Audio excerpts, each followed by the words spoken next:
Hello everyone, welcome you all to Anthropology Inside Classes, and today we are going to discuss about Indian anthropologist G.S. Ghurye. So let's start.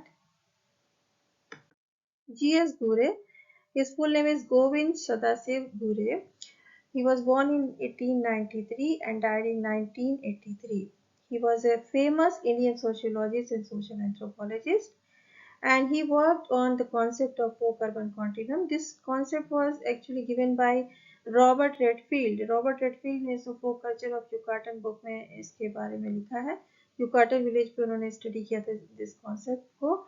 और tribe caste continuum जो Indian villages में जो फोक culture of Yucatan जो फोक urban continuum से प्रभावित होके जो Redfield का कॉन्सेप्ट था फोक अर्बन कॉन्टिनम उसी से प्रभावित होके तमाम इंडियन एंथ्रोपोलॉजिस्ट ने इस तरह की स्टडीज की कि इंडियन विलेजेस में क्योंकि ट्राइब एंड कास्ट एक साथ रहते हैं और उनमें भी आपस में उनके कैरेक्टरिस्टिक्स में आपस में इंटरचेंज होता है और उसी कॉन्सेप्ट को ट्राइब कास्ट कॉन्टिनम कहा गया जिसमें तमाम इंडियन एंथ्रोपोलॉजिस्ट ने अपना कंट्रीब्यूशन दिया है, जिसमें जीएस घुरे ने भी इस पे अपना कंट्रीब्यूशन दिया है। तो folk urban continuum tribe caste continuum पे इन्होंने स्टडी किया एंड ट्राइब्स एंड कास्ट की जो कल्चर एंड सोसाइटी उस पर स्टडी किया, रूरल अर्बन कम्युनिटीज पे स्टडी किया। तो ये जो है इनके मेजर कॉन्ट्रीब्यूशंस थे। इसके अलावा इन्होंने रेस पे भी काम किया है, Hindu religion, process of acculturation etcetera. तो caste, class, races, Hindu religion, tribes and caste, folk and urban community, ये सारा कुछ इनका स्टडीज थी। Here are some books written by him. जो कुछ पॉपुलर बुक्स हैं उनके नाम यहाँ दिए हुए हैं, वैसे तो और भी इनके द्वारा लिखी हुई बुक्स है पर कुछ ही बुक्स का नाम यहाँ पर है। Caste and race in India in 1932, the aborigines so called and their future 1943, race relations in Negro Africa 1952, caste and class in India in 1957, the scheduled tribe 1959, और इसी में उन्होंने बैकवर्ड हिंदूज कहा था, ट्राइब को एज बैकवर्ड हिंदूज बोला था। This in this book scheduled tribe that is 1959 में उसको पब्लिश किया था और इसी का बाद में नाम हो गया the scheduled tribe of India, बाद में ये रीपब्लिश हुई। Then after a century and quarter की एक बुक है 1960 में लिखी गई और इस बुक में इन्होंने जो फोक अर्बन कॉन्टिनम की स्टडी की थी और यहाँ पर जो विलेज था वो हवेली तालुका था। Then cities and civilisation the next book 1962। Then anatomy of rural urban community, इस पे भी रूरल अर्बन पे जैसा कि फोक अर्बन कॉन्टिनम सेम वैसा ही कुछ स्टडी यहाँ पर भी की गई 1963 में। और फिर द महादेव कोलीज, ये एक मोनोग्राफ था कोलीज पे और इस पे इन्होंने स्टडी किया महाराष्ट्र के तालुका विलेज के जो कोलीज हैं जो महादेव हिल्स पे रहते हैं उन पे ये स्टडी की गई। ये एक कास्ट ग्रुप है, ठीक है। तो these are some popular books written by G S Ghurye. Contribution in tribal studies, तो ट्राइबल स्टडीज में इनकी क्या कंट्रीब्यूशन है? इनका कंट्रीब्यूशन ट्राइबल स्टडीज पे भी है, कास्ट पे है, क्लास पे है, रेसेस पे है, रिलीजन पे है, हिंदू रिलीजन पे है, एकल्चरेशन और tribe caste continuum, folk urban continuum, इस तरह के कॉन्सेप्ट पर इनका कंट्रीब्यूशन है। तो अभी देख लेते हैं ट्राइब के केस में इन्होंने क्या कंट्रीब्यूशन दिया है। In case of tribal studies इनकी दो मेजर बुक्स हैं, द शेड्यूल्ड ट्राइब 1959 में लिखी गई and the aborigines so called and their future, the Aborigines the so called and their future 1943, ठीक है। तो ये पहले लिखी गई, बाद में शेड्यूल्ड ट्राइब लिखी गई। डेट ऑफ पब्लिकेशन के हिसाब से आप देख सकते हैं क्योंकि क्रोनोलॉजी में अक्सर इस तरह के क्वेश्चन पूछे जाते हैं कि विच बुक आप अरेंज करिए डेट ऑफ पब्लिशिंग के आधार पर, क्रोनोलॉजिकल ऑर्डर में अरेंज करना होता है। तो उसमें आप देख सकते हैं कि ये एबोराइजेंस जो बुक है ये 1943 एंड 1953 में शेड्यूल्ड ट्राइब, ठीक है। अब ये जो शेड्यूल्ड ट्राइब बुक है द शेड्यूल्ड ट्राइब 1959, इसी बुक में उन्होंने ट्राइबल्स को एज बैकवर्ड हिंदूज बताया था। तो उन्होंने ट्राइबल्स को बैकवर्ड हिंदूज बताया क्योंकि ट्राइब्स जो है आइसोलेटेड होते हैं और जब वो कांटेक्ट में आते हैं मतलब हिंदू पीपल्स के या कास्ट कम्युनिटीज के तो वो हिंदुआइजेशन उनका होता है, तो वो उनमें बैकवर्डनेस भी है एंड हिंदुआइज भी हो गए, तो इसीलिए उन्होंने बैकवर्ड हिंदूज वर्ड यहाँ पर यूज किया। जब ट्राइब की आप कुछ कैरेक्टरिस्टिक्स या डेफिनेशन देते हैं तो वहाँ पर आप जीएस घुरे का ये डेफिनेशन भी दे सकते हैं। Debate on tribal development in India between GS घुरे एंड वेरियर एल्विन, ये बहुत ही इंपॉर्टेंट डिबेट था। और उसी के बाद जो इंडियन कॉन्स्टिट्यूशन में जो इंटीग्रेशनिस्ट अप्रोच जो है डाला गया, जो वेरियर एल्विन के नाम से, ये इसी डिबेट के बाद ही ये डिसाइड हुआ था।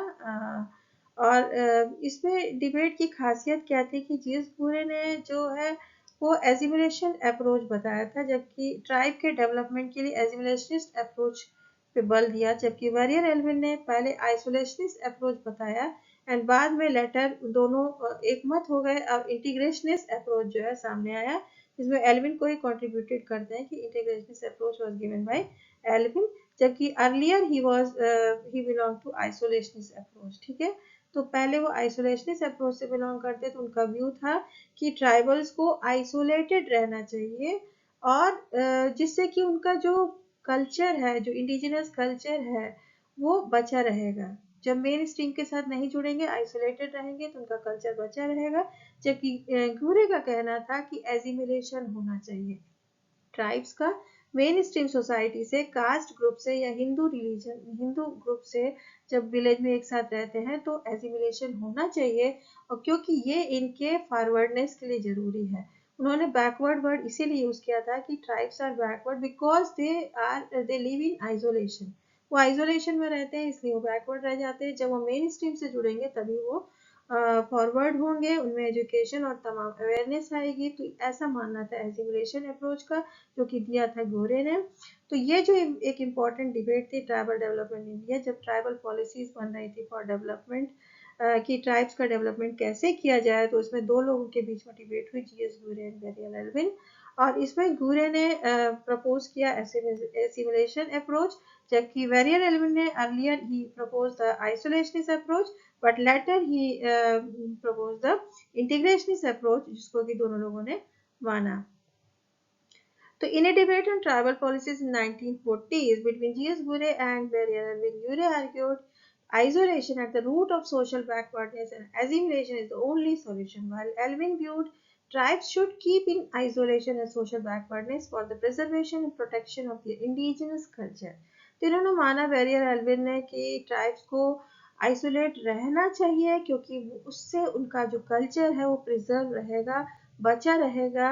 जैसे कि आज हम देख रहे हैं तमाम ट्राइबल कम्युनिटीज जो मेन स्ट्रीम के साथ जुड़ गई हैं, एजुकेटेड हैं, तमाम जो है मेन स्ट्रीम के जितने भी जॉब्स हैं वो कर रहे हैं। तो उसमें क्या है कि जब वो इस तरह जुड़ गए हैं, उनमें अवेयरनेस आ गई है, तो धीरे धीरे वो जब शहरों की तरफ जाते हैं, इंडस्ट्रीज में काम कर रहे हैं, वाइट कॉलर जॉब्स में हैं, तो जो उनका इंडिजिनस कल्चर है वो खोता जा रहा है, लुप्त होता जा रहा है, क्योंकि उनकी लैंग्वेज खत्म हो रही है। तमाम जो इनकी डायलेक्ट्स है, लोकल डायलेक्ट्स, वो खत्म हो जा रही है। या एथनो मेडिसिन और दूसरी इस तरह की जो उनकी कल्चर के ट्रेड्स हैं वो खत्म होते जा रहे हैं। उनका पहनावा, उनका जो खान पान, ये प्रभावित होता है जब हम किसी दूसरे कल्चरल ग्रुप के साथ मिलते हैं। जब भी कोई दो कल्चरल ग्रुप मिलते हैं तो ऐसा होता ही है।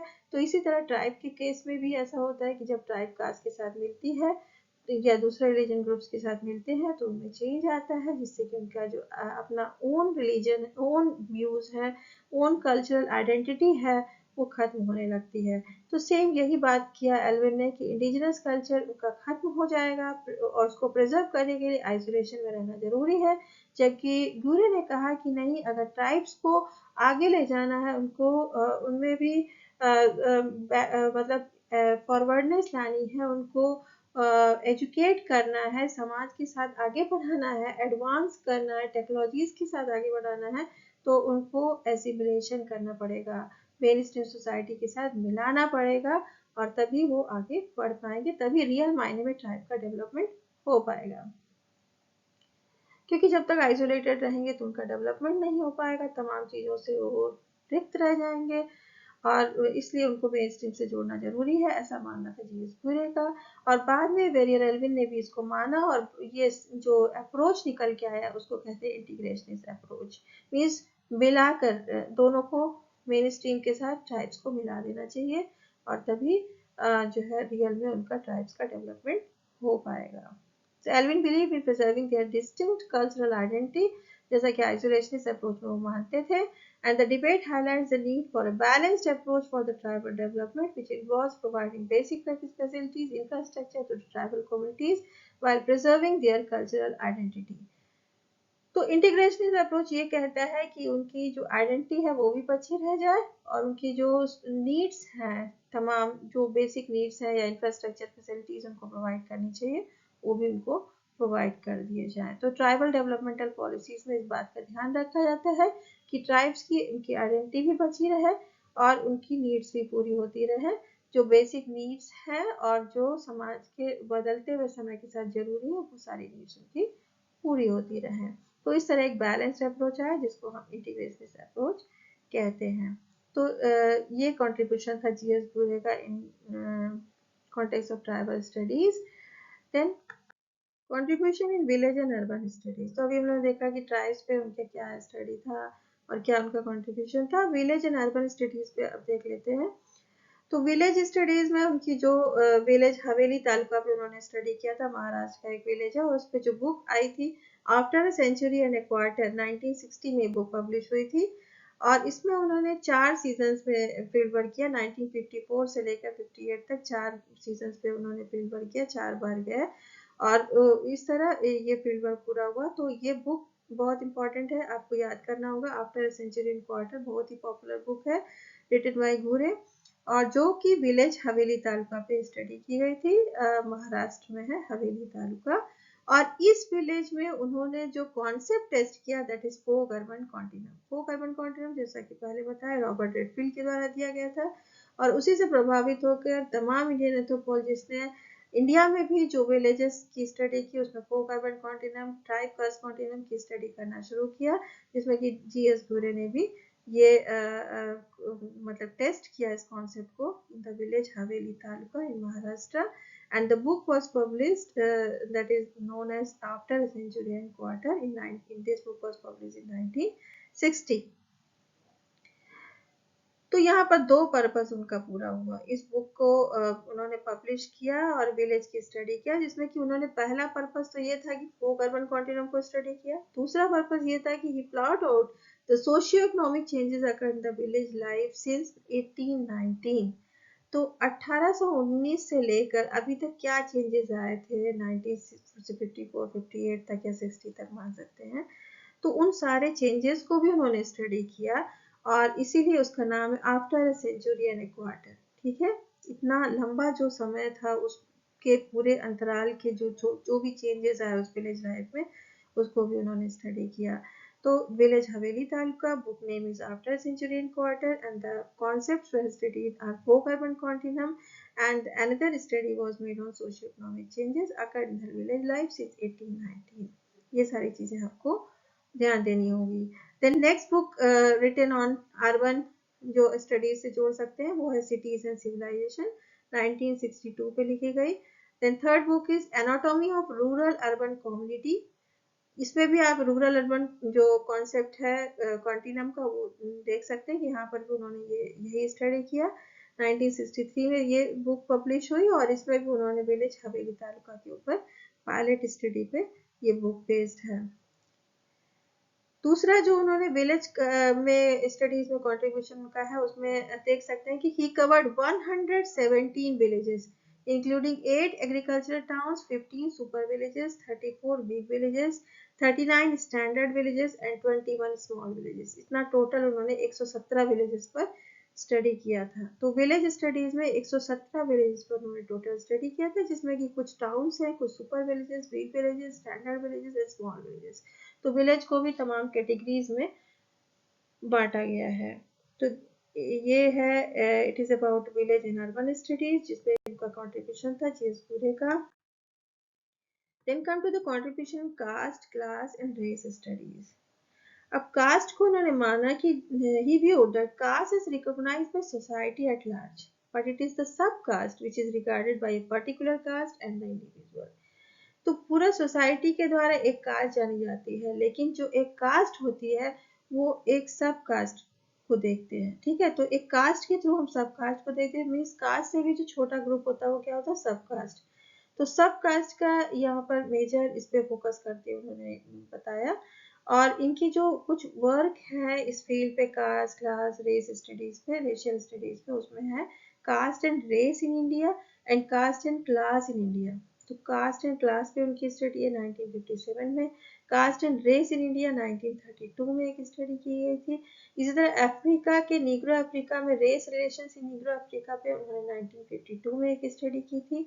और एक कास्ट ग्रुप है महादेव कोली जो कि महाराष्ट्र का है, उस पर उन्होंने स्टडी की थी 1963 में। तो these are some important works by Ghurye in the field of caste, class and racial studies.